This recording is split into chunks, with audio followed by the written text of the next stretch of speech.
This is Dominissimo Voxlor, delivering transmissions from the dark heart of the Imperium. In this broadcast, we descend into the life of a warrior forged by duty, shaped by sacrifice, and tempered in fire. Gabriel Angelos, Chapter Master of the Blood Ravens. His path is no tale of simple valour. It is one of loss, of reckoning, of battles fought not just with blade and bolter, but with the soul. From the burning of Cyrene to the fall of Tartarus, to the breaking of the Blood Raven's very spirit, this is not just the history of a chapter, it is the legacy of a man who stood when all others fell. Ready your mind, lock your armour, and mark these words well. This is the voice of Dominissimo, and this is the lore of Gabriel Angelos. Born on the temperate planet of Cyrene, Gabriel Angelos came into the galaxy as a son of imperial faith, raised among proud traditions and quiet heresies. Cyrene, a world of solemn cathedrals and sun-bleached plateaus, lay deep within the Coriolis sector, a jewel of order in a disordered Imperium. It was from this serene cradle that the Blood Ravens Space Marine chapter drew many of their recruits. But serenity, like faith, can be deceiving.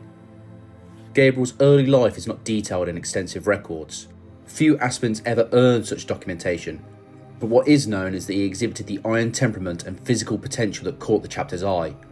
Alongside his childhood friend, Isidore Achios, Gabriel survived the brutal blood trials, a gauntlet of physical torment, moral testing, and psychic screening that separates the hopeful from the dead. Both passed, both ascended. Indoctrinated into the Blood Ravens, Gabriel embraced the chapter's doctrine of relentless knowledge-seeking, martial precision, and spiritual austerity.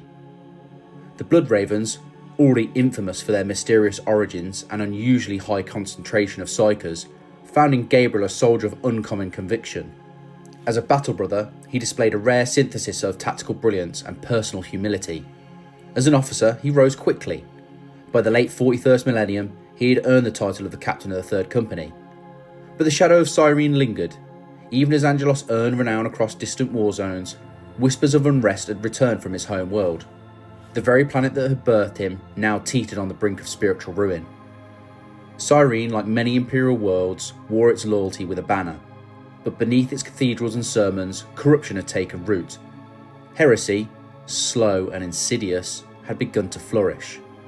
It was not dramatic demon worship or blood sacrifice that caught the Inquisition's attention. Instead, it was the quiet, more dangerous heresies. Unsanctioned psychers left unreported, dealings with Xenos relics, democratic whispers among governors, a growing tendency to treat the Imperium's dogma as flexible rather than absolute. For Captain Angelos, the truth cut deeper than any blade. When dispatched to Cyrene, his mandate was twofold: oversee recruitment and reaffirm the chapter's presence, for what he found could not be solved with honour or diplomacy. The heresy ran too deep. It was not a simple case of a wayward cult to be purged or an apostate leader to be executed. The entire world, his world, had strayed. Whether through negligence, fatigue, or seduction by forbidden knowledge, Cyrene had wandered from the Emperor's light. Gabriel saw it in the eyes of the clergy, in the language of the nobles, in the absence of fear where fear should have been sacred. And so, with agonising clarity, he made the choice. He contacted the Inquisition, invoking his authority as the captain of the Adeptus Astartes. The response was swift and absolute. The Ordo Malleus, tasked with hunting demonic influence and corruption, arrived in orbit above Cyrene, flanked by elements of the Grey Knight and a fleet of the Imperial Navy. Though the world was not yet a battlefield, it had become a wound in the Imperium's body, and the only cure was fire. Exterminatus, the most final of sentences. When the Inquisition renders this judgment, no appeal can be made. It is the death of a world, not in the throes of enemy invasion, but by the hand of its own protectors. Gabriel Angelos stood witness. He did not flee, he did not argue. In fact, records indicate he participated in the cleansing itself. Whether he gave the final command is unknown, but the truth is heavier than the detail. Gabriel had chosen this fate, and he carried it out. As the sky burned and oceans boiled, orbital bombardments pounded Cyrene into radioactive rubble. Planetary defence systems were overridden or obliterated. Civilians tried to flee, no evacuation orders were issued, entire cities vanished in atomic light. In the ruins, Angelos moved through the ashes. His own father, a man named Esmond Angelos, had been among the architects of Cyrene's decline. He had abandoned faith in the Imperium's strength and advocated for secular reform, and, in his final moments, denounced the Emperor as a tyrant. Gabriel found him in the ruins of their ancestral estate. The confrontation was not recorded in detail, but what is known is chilling. Esmond called Gabriel a butcher, and Gabriel, true to duty, executed his own father with a bolt round to the chest. That act, more than any battle, any demon slain, any victory banner, defined Gabriel Angelos. Not because it demonstrated loyalty, that was expected, but because it revealed the cost of loyalty, the weight it demanded, and the silence it left behind. By the time the exterminators concluded, Cyrene was gone, a lifeless cinder purged in the Emperor's name. Over 5 billion souls were lost. Gabriel gave no speech, he did not weep, but from that day on, those closest to him say something in him changed. He bore the secret of Cyrene's destruction for years. Official records were sealed, the chapter made no announcement. The Inquisition classified all data. Only a few within the Bloodravens knew what had transpired, and fewer still understood what it had cost their captain. But the galaxy would learn, because Gabriel Angelos, forged in the ashes of his homeworld, did not turn from war. He did not retreat from command, instead he marched forward, into wars that would test not only his strength but his soul. The tragedy of Cyrene was not the end, it was the beginning of a life lived in fire. Tartarus, a waterlogged, windswept world in the far reaches of the Karuva system. Its tides surge with strange psychic energies, its jungles, dense and unforgiving, concealed secrets of an age long forgotten. At first glance, Tartarus appeared like many other Imperial worlds. Industrialised, loyal, struggling under the weight of tithes and isolation. But beneath its surface an ancient evil stirred. By the time the Bloodravens arrived in orbit, the planet was already in crisis. A vast horde of orcs, led by the brutal and cunning orc war boss Orcamungus, had descended on Tartarus in full force. Cities were ablaze, PDF forces were in retreat. The skies filled with crude aircraft, while the forest thundered with stomping war machines cobbled together from scrap and madness. The Imperium had requested aid, and the Bloodravens had answered. Gabriel Angelos, then still captain of the Third Company, took command of the planetary defence. His orders were clear: repel the Orc invasion, secure strategic assets, and restore control in the Emperor's name. But the enemy on Tartarus was not what it seemed. The Orcs were not here to conquer, they had been drawn. Something else was calling to them. The first hints came as Gabriel led surgical strikes across the surface. Orc behaviour was erratic, too focused, too deliberate. Their warbands were converging on ruins, temples, and vaults they had no way of understanding. This was not instinctual looting, it was guidance. Something, or someone, was manipulating them. That someone was Sindri Mir, a sorcerer of the Alpha Legion, and one of the most insidious agents Gabriel would ever face. Sindri, posing as a low-ranking advisor, travelled with Lord Bale, a Chaos warlord seeking dominion over Tartarus. But Bale was a distraction, a puppet. Sindri's true aim lay deeper, a relic known as the Maledictum, a corrupted stone said to imprison a powerful demon. Hidden for millennia, buried in the bones of Tartarus, it radiated dark energy that rippled through the warp like a beacon, and it had caught the attention of many. While Gabriel waged war against the Orcs, a figure from another corner of the galaxy arrived. Farseer Maka of the craft world Biltan, an Eldir seer whose vision had warned her of the Maledictum's awakening. Maka did not come in peace. Her warriors harried both Imperial and Chaos positions, intent on reaching the artifact before it could fall into mortal hands. Gabriel saw only betrayal. The Eldar had no place meddling in human affairs. To him, Maka's presence was another Xenos incursion to be purged. He dismissed her warnings as the self-serving riddles of an alien mind. In hindsight, it was a fateful misjudgment. As battles raged across Tartarus, cracks began to form within the Bloodravens themselves. Isidore Achios, once Gabriel's closest friend and now company librarian, had changed. He grew distant, secretive, obsessed with the ruins they uncovered. While Gabriel focused on the physical war, Isidore lingered near sites tainted with warp energy, often returning from missions with ancient texts and forbidden artifacts.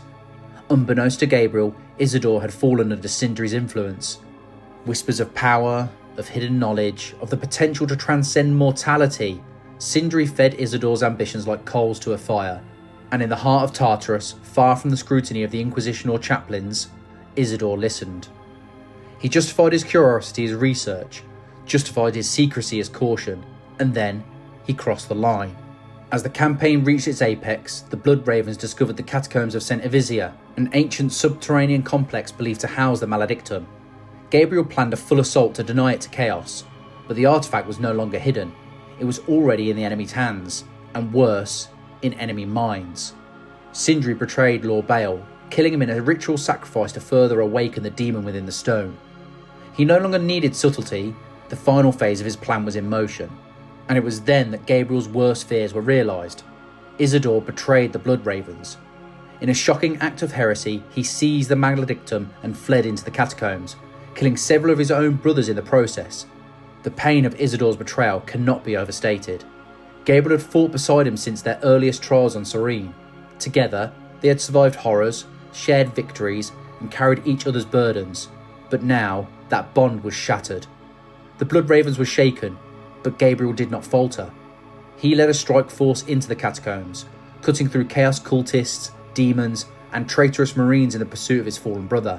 The confrontation was brutal. Words were exchanged, accusations, laments, desperate justifications. Isidore claimed he was seeking power for the chapter, to protect it from the enemies like the Orcs and Eldar. He believed Gabriel lacked vision, that his loyalty to the doctrine only blinded him, but Gabriel knew what his duty demanded. The duel ended with Gabriel driving his chainsaw through Isidore's chest. The librarian died gasping his friend's name. No triumph, no glory, just silence. The only sound, the hum of the maledictum pulsing in the dark. Sindri, having used Isidore to buy time, completed his own ascension.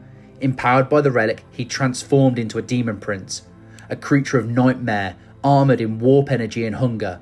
Yet even this did not stop Gabriel.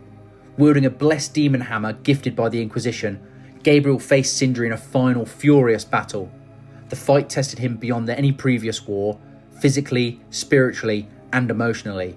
But in the end, it was Gabriel who stood victorious. The demon prince was cast down, the catacombs collapsed, the sorcerer's schemes were ended. Tartarus was saved, or so it seemed. As Gabriel stood over the maledictum, with the battlefield quiet and the war apparently won, he made a decision that would alter the fate of the entire sector. Despite Macca's warnings, despite the unease in his soul, despite the knowledge of what such relics represented, he lifted the demon hammer and shattered the maledictum. It was meant to be the end, but it was only the beginning. The maledictum had been shattered. Its ancient obsidian surface, etched with runes from a forgotten age, was destroyed beneath the head of a consecrated demon hammer. With one thunderous blow, Gabriel Angelos fulfilled what he believed to be his duty. The source of corruption, the prize that Chaos had spilled blood and soul to obtain, was gone. And yet, nothing prepared him for what came next. In that moment, that singular moment, the very act of destroying the maledictum broke the bindings that held its prisoner. The relic had not simply been a vessel of power, it had been a prison, a seal carved by ancient sorcery and sacrifice, designed not to empower, but to contain. And with the seal destroyed, the prisoner was freed. A warp storm exploded into being above Tartarus, the atmosphere shattered like glass, torn asunder by forces not of this universe. The skies ignited with hues of violent crimson and sickly green. Lightning danced across the heavens with no sound. Stars blinked out. The planet itself groaned under the pressure of something impossibly ancient and wrathful now being loosed into reality. A demon, no name, no form that human minds could fully comprehend. What emerged was rage incarnate, a force that had slumbered for 10,000 years, its will seething in silence beneath the crust of Tartarus, now screaming into existence. Gabriel, standing amid the ruined vaults of the catacombs, felt it immediately. This was not a victory, this was damnation. The Blood Ravens scrambled to respond. Orders were barked across the Voxnet as servitors began emergency calculations for planetary extraction. Brother sergeants gathered what remained of their squads and pulled back from collapsing war zones. The reality of what had been unleashed set in quickly. The fabric of the materium, space and time as mankind understood it, was warping by the hour, and amid the chaos, the Eldar vanished.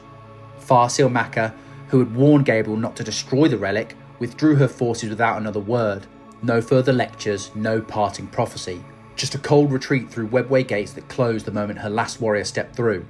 She had said all she could, the rest would be left to fate, and to the consequences of mortal arrogance. Tartarus was dying. Not in the traditional sense. The orcs had been crushed, chaos had been routed. There were no remaining armies to contest the Bloodraven's position, but the corruption was now planetary. The Maledictum's destruction had acted as a keystone collapse, an act that had snapped the web of containment holding back the warp from seeping into real space. What began as a storm in the upper atmosphere soon spiralled into a full warp incursion. Demons bled into reality, not by summoning rituals or sacrifices, but through sheer momentum. The borders between worlds were now thin on Tartarus, thin enough that the dreams became real and nightmares became solid flesh. The Bloodravens had no choice but to evacuate. Gabriel, leading from the front as always, directed the retreat himself. He stood atop the walls of Karuva City, not with triumph, but with grim determination, watching his brothers fall back in orderly formation. Orbital extraction points were coordinated. Thunderhawk transports roared across the sky. Even as they buckled under atmospheric strain, one was torn apart mid-flight by a sudden rift that blinked into existence and vanished just as quickly. There was no time for mourning, no room for error. Each second spent on Tartarus brought more instability. Ground fissures erupted with sorcerous energy, vox signals garbled into incoherence. Gravity itself became unpredictable in some regions, dragging men and vehicles into the air before slamming them down with bone-shattering force. One entire squad vanished mid-evacuation, their armour and weapons later found fused into a wall of impossible geometry. By the time Litany of Fury, the Bloodraven's battle barge, initiated its final extraction protocol, Tartarus was no longer recognisable. From orbit, Gabriel watched the world decay. The continent where the catacombs had been was now a swirling maelstrom of raw warp energy. The Maledictum had not been vanquished, it had simply completed its purpose. The artefact had been the lock, and Gabriel had broken the key. To the Imperium, Tartarus was eventually declared lost. The Ordo Malleus, which had once assisted Gabriel with demon-slaying relics and arcane insight, now began preparations to quarantine the entire system. No traffic was allowed in or out, all known trade routes were scrubbed from navigational charts. Tartarus was quietly erased from memory, and yet Gabriel remembered.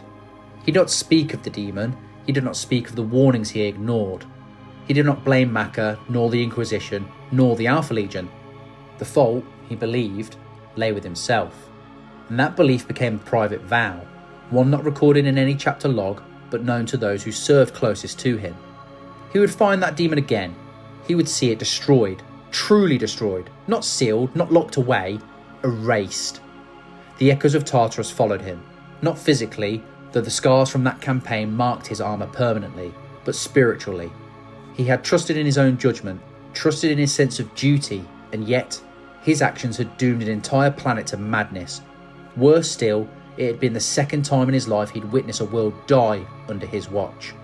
Cyrene, destroyed by his order. Now Tartarus, damned by his hand. To most of the Imperium, Gabriel Angelos was still a hero.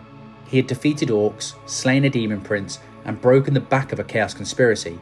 His name was entered into the honour rolls of 3 Segmentum battle fleets. He received commendations from the Adeptus Ministerium for defending Imperial civilians, even as warp storms consumed the planet they fled from. But in Gabriel's eyes, these victories rang hollow. The chapter did not reprimand him. There was no censure, no trial, only silence. The kind of silence that only brothers of the Astartes could share. The kind where duty outweighed emotion and pain was worn like armour. And so Gabriel did what he always did. He returned to war. There would be no time for introspection, no space for grief. The enemies of the Imperium never rested, and in the shadows of the galaxy, greater horrors stirred, some with the face of chaos, others with chitin and claw, and others still hidden behind masks of prophecy and regret. But for Gabriel Angelos, every future battle would be haunted by one truth. Sometimes, the worst enemies wear no face at all. Sometimes, it lies in a decision you thought was right. And sometimes, it takes the shape of a demon, finally unleashed. Ray's Paradise, a planet as misleading as its name. Lush grasslands rode over wide plateaus, broken only by thin strands of forest and gilded silhouettes of ancient cathedrals. Weathered ruins whispered of human habitation dating back to the dark age of technology. To the outside eye, it was a model of imperial beauty, a rare beacon of peace in a galaxy poisoned by war. But beauty is often a mask. To the Bloodravens, Ray's Paradise was one of their most sacred recruiting grounds. Here, beneath the watching stars, potential aspirants were brought to prove themselves in the blood trials, a gauntlet of physical endurance, mental resilience, and spiritual worth. Those who failed were returned to their hives, broken or maimed. Those who succeeded were taken to the chapter's fortress monastery. Few ever saw home again. And so, Captain Gabriel Angelos returning to Ray, not for battle, but for selection. The campaign on Tartarus had ended only recently. His scars were still fresh, but duty never yielded to memory. His presence at the blood trials was not ceremonial, it was essential. Gabriel personally oversaw the training of new initiates, believing that a leader should never be distant from the fire that forged his warriors. And yet, from the moment his boots touched the soil of Ray, he sensed something was wrong. It began with silence. The local ecclesiarchy, usually loud in their devotion, had grown quiet. The planetary governor, once dutiful and compliant, seemed evasive. Fox traffic from outlying settlements came in staggered bursts, like static between breaths. And the aspirants themselves, hardened youths chosen from the fierce hive gangs and frontier militias, showed signs of agitation beyond the norm. Reports arrived soon after, strange sightings in the mountains, ghostly figures cloaked in shimmering energy, structures vandalised yet no enemies left behind, and most chillingly, psyker aspirants. Children with burgeoning psychic potential were vanishing, without a trace. Gabriel ordered patrols immediately. His Astartes swept the trial ranges and outer ruins, searching for signs of insurgency or Xenos contact. What they found confirmed his fears. Bodies, killed without sound, organs pierced with impossible precision, skulls sliced open, no bullet wounds, no blunt trauma, just single, elegant cuts, so clean they bordered on surgical. The culprits revealed themselves in due time. In the dead of night, under cover of unnatural mist, Eldar rangers descended from the cliffs. They struck with uncanny silence, eliminating sentries and psychic candidates before fading into the wilderness. These were not scouts lost from a distant warband. These were deliberate assassins, executing a precise, targeted mission. And that mission was to stop the blood trials. But it wasn't random slaughter. The Rangers only killed those showing signs of psychic potential. Aspirants who could hear the whispers in the wind, who dreamed of fire and spoke in an unknown tongue. Every confirmed psyker on the trial list had been marked, and most were already dead. Gabriel was enraged, not just by the bloodshed, but by the implication. The Eldar weren't just killing humans, they were interfering with chapter legacy. They were deciding who lived and who died. He ordered a hunt. The Rangers would be shown what it meant to provoke the Blood Ravens on their own ground. But as the operations escalated, another figure emerged. Farseer Maka. Appearing unannounced during a brief lull in hostilities, she entered the perimeter alone, weapon lowered. The very same Eldar who had warned Gabriel of the Maledictum's danger. The same Farseer whose warnings he ignored. And this time, she brought not just warnings, but revelations. Ray's paradise, she explained, was never meant to be a permanent human world.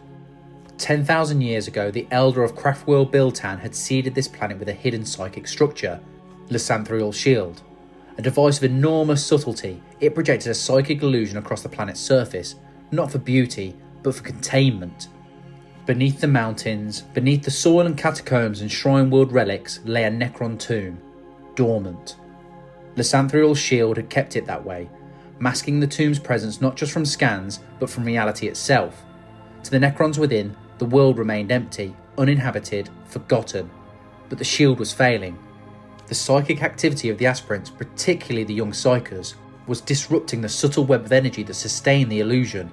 Every time one of them reached into the warp, even unconsciously, it sent ripples through the lattice. The Necrons were beginning to stir, their data spirits flickering online, their sarcophagi humming with power. The blood trials weren't just dangerous, they were a trigger. Maka's mission had not been one of malice, it had been one of containment, a grim necessity. She had come not to slay humans, but to delay extinction. Gabriel was torn. The fury of the chapter screamed for vengeance, but the facts, however painful, could not be ignored. The Eldar had not lied. Seismic readings confirmed unnatural shifts deep beneath the crust. And during one midnight reconnaissance patrol, a squad of scouts encountered a Necron canoptic wraith, phasing in and out of visibility before returning to the Earth. The tomb was real, and it was awakening. Gabriel made a decision that surprised even his own officers. He called for an alliance, a temporary pact with the Eldar, not of trust but of survival. Together, they would attempt to stabilise the shield matrix long enough to delay the Necron emergence and evacuate remaining personnel. The operation was tense. Blood Ravens and Eldar working side by side was nearly unthinkable, yet Gabriel made it happen. Marines stood guard over alien technicians, Warlocks cast shielding spells around Astartes fire teams. It was a union built not on friendship, but on a shared purpose. But it was already too late. In orbit, a minor Eldar vessel, fleeing the system with wounded troops, was destroyed by an unexpected gravity well. Hundreds died. Their collective psychic death scream echoed through the warp like a thunderclap. And the Lysanthril shield shattered. The Necron tomb awoke. Massive monuments rose from the earth like ribs of a dead god. Lightning surged from unknown engines. Silent monoliths hovered into view. Ray's paradise was no longer a paradise. It was a tomb world in rebirth. Gabriel had one option left: Exterminatus. The order was given with grim efficiency. Orbital bombardment began within the hour. Plasma torpedoes, cyclonic charges, lance strikes. The planet was reduced to slag. Forest incinerated, mountains turned to dust. The tomb, along with everything on the surface, was buried beneath megatons of molten rock. It was not a victory, it was containment. Gabriel departed Ray in silence, another world lost, another decision carried on his conscience. But this time, he had listened. And because he had listened, the galaxy was spared another Necron resurgence. For now. The blood trials would be moved, but Gabriel would remember the lessons of Ray's paradise, that even hope, when placed in the wrong ground, can become a curse. The planet of Lorn V had always been a backwater, cold, volcanic, and largely industrial. It served as a remote forge world and munitions supplier to lesser-known Imperial Guard regiments. Most Imperials could barely point to it on a star map, but what Lorn lacked in renown, it made up for in danger. Danger buried beneath its crust. When the Necrons began awakening on neighbouring Ray's paradise, Gabriel Angelos knew instinctively that the threat didn't end there. Tombs never existed in isolation. The Ancient Ones, as some Xenos scholars dared to call them, had seeded entire systems during the height of their silent dominion. And so, when seismic anomalies and power surges were detected on Lorn V shortly after the destruction of Ray, Angelos moved quickly. The Blood Ravens deployed with precision. Strike cruisers entered orbit under Vox silence. Drop pods fell in waves, delivering squads directly into high-threat zones identified by chapter librarians. This was not a cleansing, it was a race against awakening. But Gabriel was not the only one with eyes on Lorn V. Upon arrival, scouts made a surprising report. Eldar signatures. Faint and scattered, registering near the mountains of the Caladus Reach. This time, however, the Eldar did not strike from the shadows. They were already engaged, in full-pitch battle with the Necron legions. At the head of the Xenos resistance stood a figure familiar to only a few. Farseer Tauda of the Ulthwé, known to the Ordo Xenos for her role in prior conflicts on Kronos and later the Korava system, had come to Lorn V not for conquest, but for defence. Her forces were fractured, her aspect warriors bloodied, and yet she still fought on, wielding her foresight like a weapon sharper than any blade. Gabriel had no fondness for Xenos, nor trust, but pragmatism, hardened by recent scars, guided his decisions. Taldir, sensing his arrival through warp divination, did something extraordinary. She reached out. A psychic message, brief, clear, undeniable, pierced the minds of Gabriel's librarians. There is a weapon, buried beneath the ash, one that can stop them, but only together we can reach it. Many within the chapter argued for total purgation. Some demanded the Eldar be eliminated immediately. Yet Gabriel, the man who had fought beside Maka on Ray and witnessed the price of ignorance, made a choice. He responded. Their meeting took place in the ruins of an abandoned refinery. Gabriel arrived with a full honour guard. Taudir came with no more than her bone singers and a single Wraith Guard sentinel. Her voice was steady, her words precise. She spoke of Arcadia, not a planet, but a sanctuary world hidden within the webway, lost to time and myth. According to her visions, Arcadia housed the Blade of Val, an artifact capable of disrupting Necron phase technology. If retrieved, it could be used to cripple their awakening tomb complex beneath Lorn V. The only way to reach it, she explained, was through the webway itself. The risk was astronomical. Entering the webway, even with an Eldar guide, was like walking a knife's edge over a chasm of madness. But Gabriel was no longer the man who had shattered the maledictum out of certainty. He had learned the path forward sometimes lay through forbidden doors. He agreed. A joint strike force was assembled. From the ashes of mistrust rose something far more dangerous: cooperation. Gabriel personally led the Blood Ravens into the webway. Alongside him were elite Terminators and Librarians, their psychic wards burning bright in the labyrinth corridors. Taldir's own warriors moved ahead, illuminating paths that shifted with thought and folded space like paper. Arcadia awaited them not as a battlefield, but as a trial. The sanctuary world shimmered with ancient memory. Eldar statues rose like watchful sentinels. Temples pulsed with starlight, but it was not unguarded. They were not alone. Within Arcadia had come a parasite, one seeking the blade for its own dark designs. Azek Araman, the exiled sorcerer of the Thousand Suns and master of the Prodigal Sons warband, had discovered Arcadia long before Taldir or Gabriel. He awaited them at the heart of the sanctuary, seated atop a throne of broken wraithbone, reading tomes written in flame. Araman had not come for destruction, but knowledge. The Blade of Vol, he believed, was a fragment of divine insight, another piece in his endless search to undo the rubric of Araman. But now that others had arrived, he would not share it. A three-way war erupted in the halls of Arcadia. Blood Ravens clashed with Rubric Marines, Warp Flame met Stormbolter. Taldir unleashed the fury of her Seer Council, while Gabriel led thunderous charges through crystal archways and ancient statues. The battle raged for hours, until finally, in a gambit of raw force and timing, Gabriel shattered Araman's protective wards and drove him from the sanctuary. The sorcerer vanished through a portal of swirling script, cursing both man and Eldar. At last, the Blade of Vol lay before them. And then, Gabriel did something unexpected. He did not keep it. Instead, he turned to Taldir and placed the blade in her hands. Not out of weakness, not surrender, but because in that moment, Gabriel understood the weight of arrogance. The last time he had seized a weapon of ancient power, it had damned an entire world. This time, he would let the blade serve its true purpose. With the artifact secured, the Blood Ravens and Eldar returned to Lorn V. Taldir enacted the Rite of Awakening, channeling the blade's energies through Psychic Matrix. Guided by her visions, Gabriel's forces launched a coordinated assault into the Necron Tomb's control node. It was a brutal, narrow assault, flanked by Eldar fire, supported by Blood Raven dreadnoughts, and shielded by Gabriel's personal command. At the climax of the engagement, the Blade of Vol was plunged into the tomb's nexus core. The effect was immediate. Power surged through the Necron hierarchy.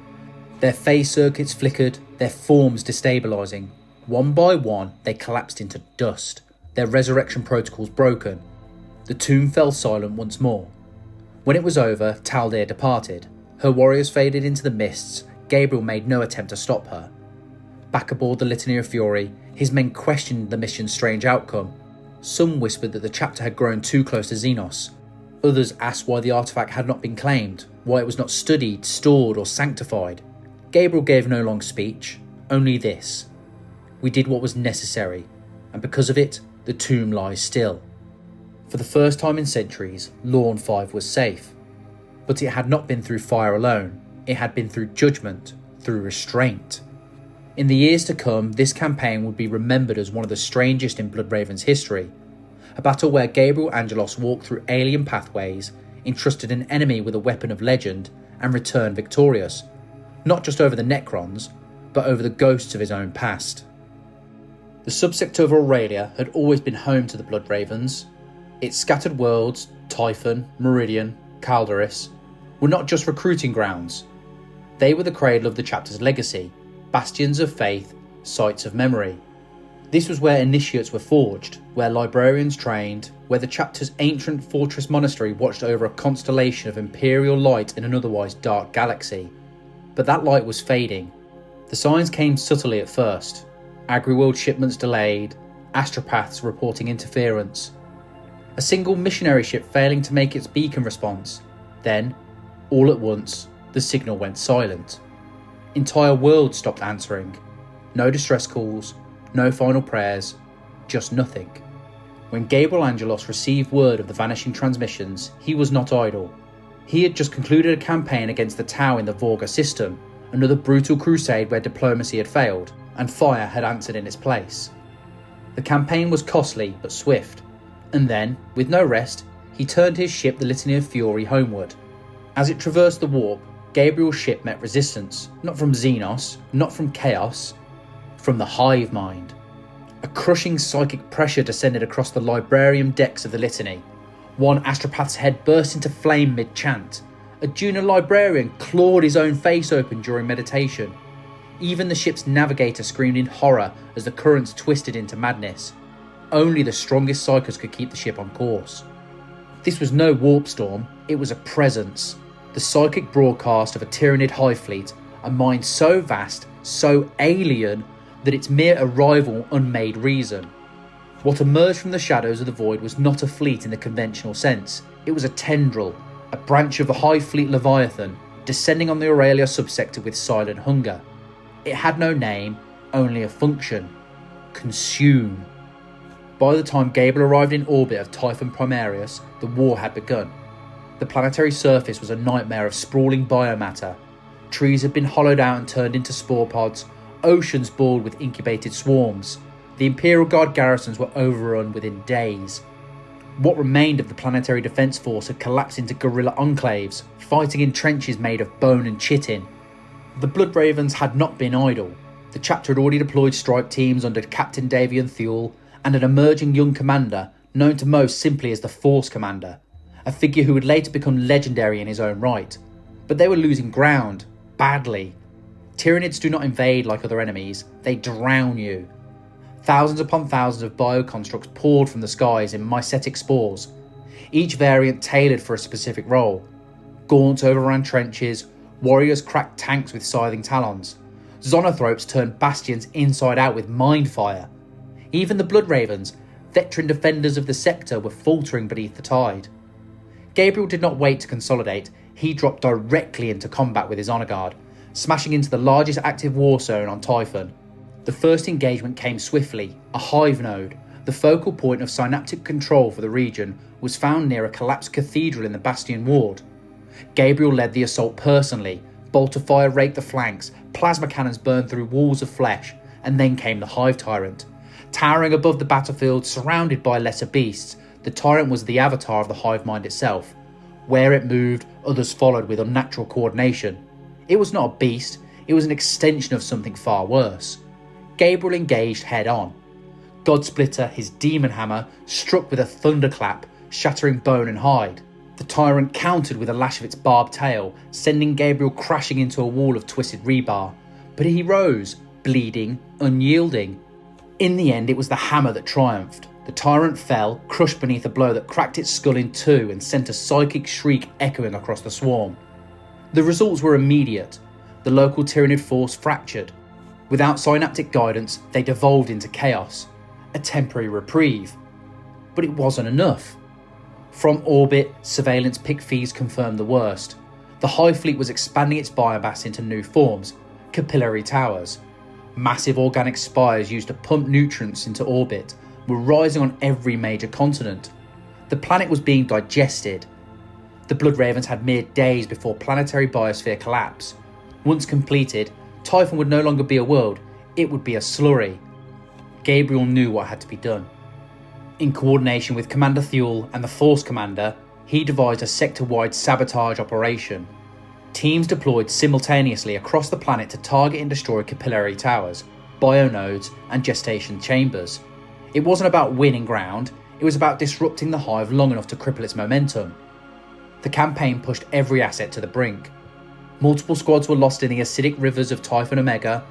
Entire kill teams vanished in spore-choked hives. Even Davian Thule was grievously wounded, ambushed and mauled by a Carnifex while leading a charge. Only through emergency status protocols was his life saved. His body later sealed within a dreadnought sarcophagus. Still, the plan worked. The combined strikes broke the capillary network. Without full biomass retrieval, the Hive Mind began to react. It had deemed the sector inefficient, too resistant, not worth the resources. The Tyranid presence collapsed. Subsector Aurelia had survived, but it had not emerged whole. In the aftermath, Gabriel stood at the ruins of the Angel Forge, the site of the final tower breach. Around him, Astartes limped, wounded but alive. The air was heavy with ash, and the silence, after so much screeching and chittering, was deafening. The cost had been immense. Entire generations of recruits lost, half the planetary infrastructure crippled, the Blood Ravens reduced in number and supplies. But what disturbed Gabriel more than anything else was not what the Tyranids had taken, it was what they had left behind. In the void of the hive mind's withdrawal, strange psychic echoes remained. Librarians reported visions, dreams not their own, murmurs of hidden truths buried beneath Aurelia's soil, truths the Tyranids had uncovered but not consumed. Gabriel did not speak of it then. He ordered a sector-wide silence. No transmissions, no mention of relics, the Tyranids were gone. That was enough, for now. But in his heart, he felt the shadow of something else. A war coming not from beyond, but from within. The world of Aurelia had been lost for a century. Not to Xenos, not to rebellion, but to the warp. It had simply vanished, dragged screaming into the immaterium during a cataclysmic warp storm. Cities crumbled, oceans boiled. Every soul on the surface was presumed annihilated. It became a ghost in official records, a wound marked only by a black scar on Imperial star charts. But now, the ghost had returned. Without warning, the planet re-emerged, materialising back into real space as if pulled from the depths by an unseen hand. No distress signal, no survivors. Just a world, burned and malformed, hovering in place like a corpse dragged from the sea. The Blood Ravens received the transmission within hours, and Gabriel Angelos was already in motion. He did not hesitate. He knew this was not coincidence. A planet does not return from the warp unchanged, and worse, Aurelia was not alone. Warp disturbances began erupting across the subsector, cult activity surged, demonic incursions flicked in and out of existence on multiple worlds, and beneath it all was a stench Gabriel had smelled before. Chaos. But this time, the rot was not just in the stars, it was in the chapter. For years, Chapter Master Kyras had ruled the Blood Ravens with authority, if not warmth. A powerful psyker and master orator, Kyras had guided the chapter through countless campaigns.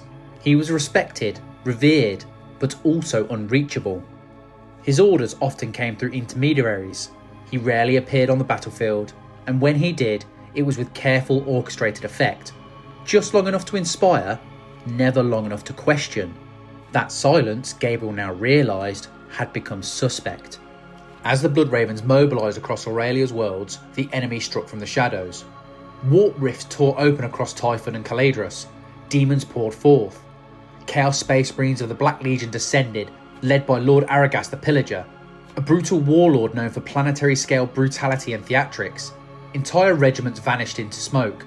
Refugee convoys were torn apart with things with too many eyes and not enough mouths. Gabriel fought alongside Captain Thule, now encased in a venerable dreadnought chassis, and the young force commander who had earned his name during the Tyranid campaign. Together, they pushed back the demonic tide, reclaimed bastions and obliterated shrines built in the name of the ruinous powers. But then came another presence. Eliphas the Inheritor.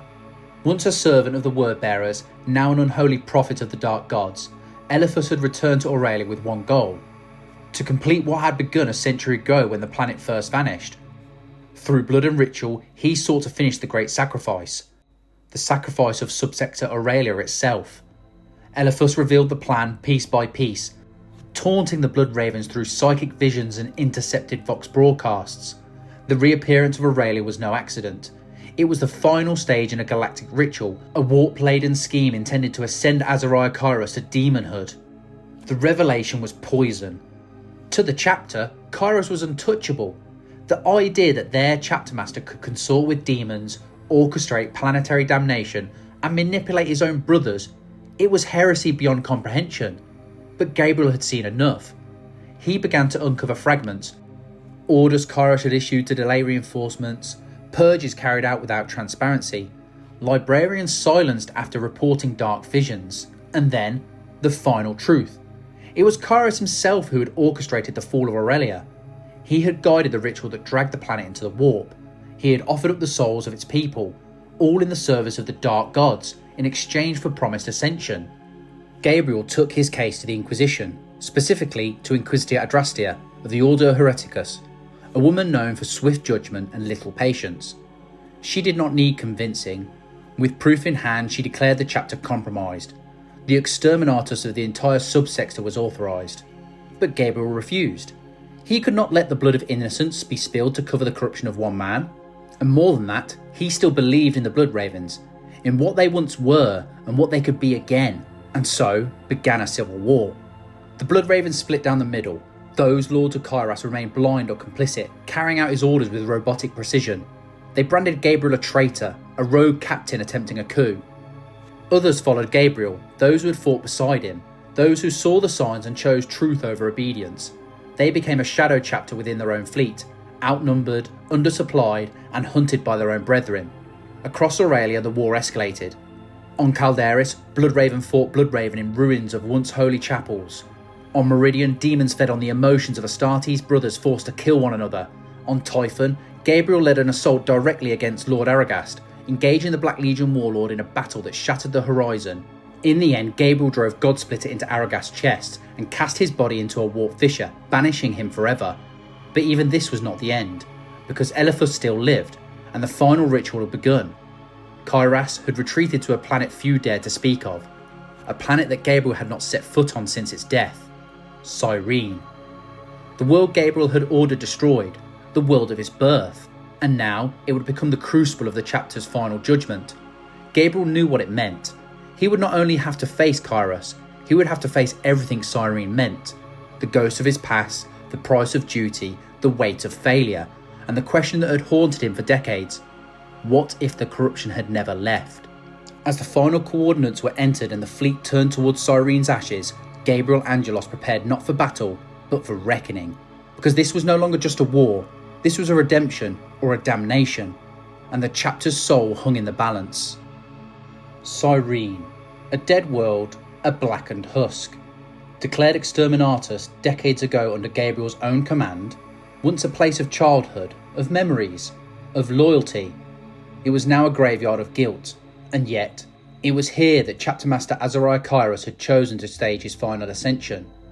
This was where he would complete his ritual, sacrificing the last remnants of Subsector Aurelia and offering them to the Dark Gods. It was no coincidence. Kyras chose Cyrene for a reason. He was a master manipulator of flesh, faith, and fate. He knew that bringing Gabriel back to this world would not only test his tactics, but shatter his spirit. But Gabriel Angelos had already paid his penance in fire. He would not bend again. He arrived in orbit aboard the Litany of Fury, not as a captain, but as the defiant heart of a broken chapter. At his side stood Davian Thule, now bound within a dreadnought, his body little more than a memory wrapped in steel. The Force commander, silent and resolute, had earned the loyalty of countless brothers in the field. Captain Diomedes, once a staunch Kyras loyalist, had turned against his master after discovering the depth of corruption. Together, they represented what remained of the Bloodraven's conscience. What they faced was a legion of betrayal. On Cyrene's charred plains, entire companies of Bloodravens stood arrayed under the banners of Kyras, still loyal either by fear, faith, or madness. They had not just turned their backs on the Emperor, they had embraced heresy, dressing it in the armour of tradition. They called themselves the True Chapter, they called Gabriel a traitor, but their chants were hollow, their eyes were hollow, their loyalty had been devoured. The war began with thunder. Thunderhawk gunships screamed across the irradiated skies. Drop pods cratered the obsidian fields, scattering ashen bones into the winds. Gabriel's loyalists fought with a fury born not of rage, but of conviction. They did not seek victory, they sought salvation, for themselves, for their fallen brothers, and for the name of the Bloodravens. The battles were brutal. There was no war against beasts or aliens. Every kill came with the weight of memory. Every fallen foe had once been a brother in arms. Sergeants who had once trained initiates now led ambushes against their own recruits. Chaplains who had once spoken the Emperor's truth now howled blasphemies from blood-soaked altars. But it was not just a physical conflict. The warp bled through the cracks. Kyras, no longer hiding behind subtlety, unleashed the full fury of the rituals he had prepared in secret. Towers of bone rose from the ruins, etched with symbols from languages no human tongue should ever utter. Warp gates tore open shattered cathedrals, belching forth demons of corn and zeech. The air thickened with madness. Time fractured in pockets, even Astartes' minds buckled under the strain. Still, Gabriel pushed forward. For every fortress Kyras raised, Gabriel tore it down. For every loyalist commander turned traitor, Gabriel offered justice without vengeance. He fought not to punish, but to redeem. And yet, redemption has its limits. As the conflict narrowed, intelligence from Adrastia's inquisitorial agents confirmed that Kyras had entrenched himself within the Covenant Spire, a monument built over the ruins of Cyrene's capital city. There, surrounded by his most fanatical followers, he was conducting the final phase of his ascension, a ritual that required millions of deaths and the collapse of Aurelia's entire sector into the warp. If completed, Kyras would rise not as a man, but as a demon prince, a god thing unshackled by mortality. The very fabric of the sector would unravel. Gabriel knew what had to be done. The final assault began under a dying sun. The Covenant Spire loomed like a wound in the earth, its spires made of fused bone, steel and warp glass. Around it swirled hurricane-force storms, warp fire cyclones and lightning that spoke in tongues. Gabriel led from the front. His armour was scorched, his hammer cracked from years of battle. His body bore wounds no apothecary could mend, but his will had never been sharper. He crashed into the enemy lines like a thunderbolt. His strike force carved a path through possessed dreadnoughts, mutated Astartes and demonic war engines. Inside the spire, the ritual was already underway. Kyras stood at his heart, no longer fully human. His body was bloated with warp energy, his voice layered with echoes of things that should not speak. Around him, the towers of offering channeled the life force of thousands of innocent souls sacrificed across the subsector. Every tower empowered him, every second brought him closer to godhood. Gabriel ordered the towers destroyed. One by one, his strike teams brought them down, collapsing the channels, severing the ritual's lifeblood. The ground screamed as the energies buckled. Kyras roared in fury, but not fear. He still believed in his ascension. And then came the duel. Gabriel met Kyras in the heart of the spire. The traitor Chapter Master towered over him, warped and monstrous, a being caught between man and demon. Their battle shook the foundations of the spire. Blows that would fell tanks clashed against psychic shields that cracked reality. Gabriel fought not to win, but to end it. With a final blow from Godsplitter, Gabriel shattered the cursed heart of Kyras' transformation. Warp energy exploded outward, hurtling both warriors into ruin. Kyras died screaming, not in triumph, but in failure. The ritual collapsed, the warp gate closed. The demons vanished in howls of disappointment. The spire crumbled, but amidst the ruin, Gabriel Angelos was found barely alive. Broken, bleeding, but breathing. His legs crushed, his right eye gone, his body wrecked by years of war and final confrontation that nearly unmade him. But the chapter had survived. With Kyras dead, the Inquisition called off the Exterminatus. Adrastia, witnessing Gabriel's sacrifice and the loyalty of those who followed him, rescinded the Purge Order. The subsector, though devastated, was spared. Gabriel was taken to the Apothecarian, rebuilt, reforged. Augmetic limbs, cybernetic implants, pain became his new reality, but not his defeat. And then, the final moment. With the traitor purged, the remaining loyalists gathered at the fortress monastery. In silence, they knelt before Gabriel. No ceremony, no speech, just reverence. And when he rose, scarred, weary, but unbowed, he was Chapter Master Gabriel Angelos. He did not celebrate. Too many had died. Too many had worn the wrong colours at the end. But he made one vow, carved not in stone, but in the soul of every blood raven who still drew breath. Never again would the chapter's secrets breed corruption. The war for the blood ravens was over, but for Gabriel Angelos, the battle of truth had only just begun. Symbols, even revered ones, are not immune to the demands of war. Word came from the planet Acheron, a world that should not have existed. Hidden for millennia within the warp, Acheron suddenly reappeared in real space like a blade thrust through the veil. It arrived not quietly, but violently, bringing with it eldritch storms, gravitational anomalies, and psychic tremors felt across multiple systems. Imperial cartographers scrambled to identify it. The Inquisition branded it quarantined. And most troubling of all, Vox transmissions across the sector began whispering of a weapon. The Spear of Cain. A relic spoken of only in half-buried Aldari myth. A weapon said to be forged in the dying days of the war in heaven. A weapon powerful enough to kill gods. Whether it existed or not was beside the point. Everyone came looking for it. The orcs, drawn by the scent of carnage, crashed into Acheron like a meteor storm.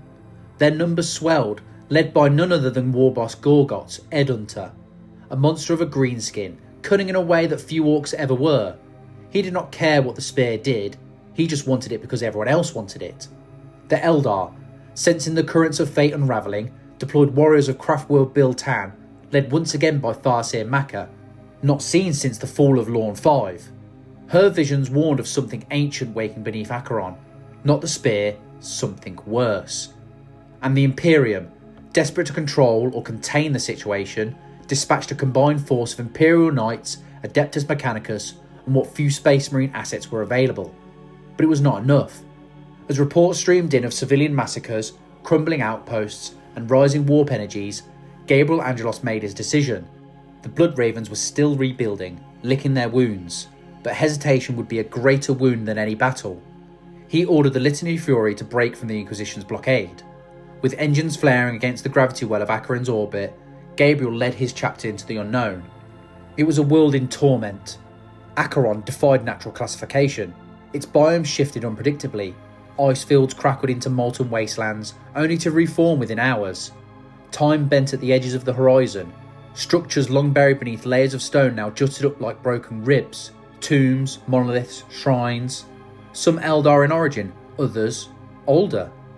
Gabriel hit the ground running. He coordinated with the surviving Imperial Knights, particularly the iron-willed Lady Solaria of House Varlock. Together, they carved a bloody path through Orc warbands, their armoured walkers ploughing through waves of greenskin machinery.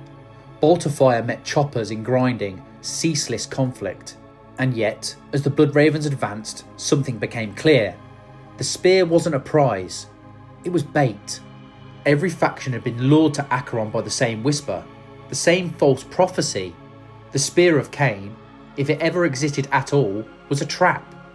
Buried deep within Acheron was not a god weapon, but a demon prison, and every act of war, every death, every explosion of psychic anguish fed its awakening. Maka, realising the truth too late, attempted to rally the Eldar to abandon the conflict, but by then, Gorguts had breached the vault. In his crude brilliance, the Orc warboss had tunnelled straight into the heart of the underground complex. What he found was not a spear, but a sealed chamber pulsing with bloodlight and iron. He smashed it open, and the demon awoke. It tore into reality not as a creeping infestation, but as an eruption of rage. A bloodthirster of Khorne, sealed for thousands of years in the molten veins of the planet, burst free in a shriek that cracked the mountains. Gabriel had seen demons before. He had faced them in catacombs, in spires, in the warp-ravaged ruins of his own chapter. But this was something older, something primordial. It was war given form, and it was angry. It rampaged across Acheron, slaughtering Orc and Eldar alike, devouring their souls, their fury, their blood. Warp fissures followed in its wake. Every death fed it. Every attempt to stop it made it stronger. Gabriel made a choice, a desperate one. He ordered the Dauntless, one of the Blood Raven's few remaining battle barges, to sacrifice itself. The ship had been in high orbit, conducting bombardments against entrenched Orc strongholds. Now, it was redirected, its engines flared to full burn, its plasma reactors were set to critical mass, and with no time left to lose, it plunged through Acheron's upper atmosphere like a flaming sword. Gabriel remained on the surface. He held the line as long as he could, buying time for Solaria, for the Eldar survivors, even the Mechanicus detachments who still scrambled to recover data from the ruined vaults. At the last moment, as the Dauntless roared towards impact, Gabriel activated his teleportorium. The world ended behind him. The battle barge slammed into Acheron's surface, setting off a chain reaction that ignited the ancient volcanic network and destabilised the warp fissures. The Bloodthirster, roaring in triumph, was consumed in the explosion. The planet cracked open. Acheron died. In orbit, all remaining vessels jumped to safety. Imperial, Eldar, even Orc cruisers limping away in smoking disarray. The Spear of Cain was no more, because it had never been real. But Gabriel Angelos was real. He returned to the Litany, weary, wounded, and once again changed. The destruction of Acheron was not victory, it was containment. The price was high, one of the chapter's greatest ships destroyed, dozens of brothers lost, and the truth buried once more beneath fire and silence. But it had been necessary, not for glory, not for relics, but to keep the galaxy breathing. In the quiet that followed, Maka spoke with Gabriel for the last time. There was no gloating, no condemnation, only a quiet acknowledgement of mistakes made, of debts unpaid, of futures still uncertain. And as the Blood Ravens withdrew, one truth burned brighter than any prophecy. Gabriel Angelos would not stop. He had become a guardian of thresholds, standing between the galaxy and the things that should not rise, and he knew, deep in his core, that Acheron was just a tremor. The true storm was still coming. It began not with war, but with a scream that tore across stars, across sectors, across hearts. A scream that marked the birth of the Cicatrix Maledictum, the Great Rift. Across the galaxy, reality buckled. The warp no longer needed summoning. It poured into real space like blood through a wound. Planets vanished, civilizations collapsed overnight, communication lines across the Imperium shattered. Systems were isolated, hope, once fragile, now cracked entirely. The Imperium was cut in two. The Blood Ravens, stationed deep within the Aurelia subsector, found themselves stranded on the wrong side of the divide, within what Imperial doctrine would soon name the Dark Imperium. And yet, Gabriel Angelos did not break. His chapter, still rebuilding from the scars of civil war, now faced something even more insidious than chaos or Xenos: isolation. Entire strike cruisers vanished in the warp. Training worlds ceased contact. Astropaths fell catatonic from psychic overload. Librarians wept blood during meditations. Even the Litany of Fury, Gabriel's own fortress ship, was struck by navigational collapse, nearly lost during its attempt to resupply. There would be no reinforcements, no Terror, no Guilliman, only themselves. Gabriel convened a war council aboard the Covenant of Blood, one of the few surviving capital ships still in operation. There were no voices of panic, no cries of despair, only a single question: what now? And Gabriel answered, not as a wounded master, but as a leader reborn. We endure, he said, because that's what the Emperor demands of us. The Great Rift was not a storm, it was a test. Across the fragmented sector, he split his forces. The Blood Ravens, though thinned, were not paralysed. They became phantoms of deliverance, striking where the shadows thickened most. On Halatus, they burned out a Nurgle cult that had fused itself in the planet's sewage system. On Dizalara, they shattered a nascent Tzeentchian uprising hiding in the vaults of a Mechanicus archive. On Varlock Reach, they rescued a world from invasion by Dark Eldar, despite being outnumbered 10 to 1. Every victory was a scar, every campaign cost more than it gave, and still they endured. But the pressure mounted. The warp bleed across the sector grew worse. Demons no longer required rituals to manifest. In some cities, reality peeled back like a skin without warning. Entire regiments of guardsmen lost their minds in their sleep. Astartes psychers began to fracture, some muttering truths that had no beginning or end. Even Gabriel began to change. He spoke less, watched more. Some said he didn't sleep, that he stood in the Litany's observation chamber for hours, gazing into the warp storms, seeing things he would never speak aloud. Others whispered he had begun hearing voices, not those of demons, but of something older, something buried in the chapter's secret past. Then, a signal, a stuttering astropathic flash from a distant mining outpost on the edge of the rift. The sender, Captain Atanaxis, commander of the Blood Ravens 7th Company, missing since before Acheron. He was alive, and he was not alone. Gabriel dispatched a recon fleet immediately. When they arrived, what they found was beyond expectation. Atanaxis had not only survived, but had made contact with the emissaries from the Indomitus Crusade, more specifically, the Adeptus Custodes. For the first time in years, the Blood Ravens reconnected with the Imperial Command, and with it came news that made even the hardest warrior stop. Rabuti Guilliman had returned. The Primarch had launched a crusade to reclaim the galaxy, and from that crusade came a gift, a new generation of warriors, the Primaris Space Marines. Stronger, taller, faster, genetically reforged with newly discovered techniques and arcane science pulled from the hidden vaults of Mars and Terra. These warriors, unlike any seen since the days of the Great Crusade, were being distributed to loyal chapters across the Imperium. But there was hesitation. Captain Atanaxis had held back the full details. He had not immediately informed Gabriel, not out of deceit, but out of caution, because there were questions. Who truly created the Primaris? What secrets had been unearthed from the Emperor's laboratories to forge them? And more than anything, could the Blood Ravens accept them, given their own mysterious past? The Blood Ravens were not like other chapters. Their gene seed origins were uncertain. Their connection to the Thousand Sons, long rumoured, long denied, lingered in whispers. Accepting a new genetic strain into their ranks could unravel a truth that Gabriel had spent a lifetime trying to guard. And yet, Gabriel met the first Primaris detachment himself. He stood before them in silence, measuring their bearing, their humility, their fire. They saluted him, not with arrogance, not with reverence, but with purpose. Gabriel Angelos, who had once fought demons in the vaults of Tartarus, who had torn heresy from the spine of his own chapter, who had cast a battle barge into a planet to destroy a demon prince, nodded once and said, "You are ours, not because of your origin, but because of your actions." The Blood Ravens would take in the Primaris, not as replacements, but as brothers. And so the chapter was reborn, in blood, fire, and choice. The arrival of the Primaris gave the Blood Ravens breathing room, but not peace. There would never be peace. The galaxy remained fractured, the Great Rift still howled, the secrets of the chapter's lineage still festered like a half-healed wound. But for the first time in decades, Gabriel Angelos had something he had not tasted in a long time. Clarity. He was old now, slower, his limbs augmetic, his eye cold and artificial, but none of it diminished what he had become. He was no longer just a warrior, he was a guardian of legacy.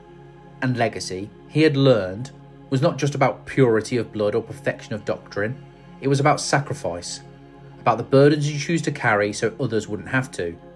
Gabriel Angelos had carried them all. Cyrene, Tartarus, Aurelia, Acheron, the Rift. His scars weren't just reminders, they were reasons. And as he stood once more in the command deck of the Litany of Fury, watching the warp storm swirl like serpents around the stars, he did not ask what came next. He only whispered, "We are Blood Ravens, and we remember." Because in the end, legacy is not what you leave behind, it's what you fight to protect, no matter the cost. Thank you for listening. If it intrigued, enraged, or enlightened you, subscribe, like the video, leave a comment, or share it with your battle brothers. New broadcasts incoming, but until then, may the Emperor protect, or at least, may the warp ignore you.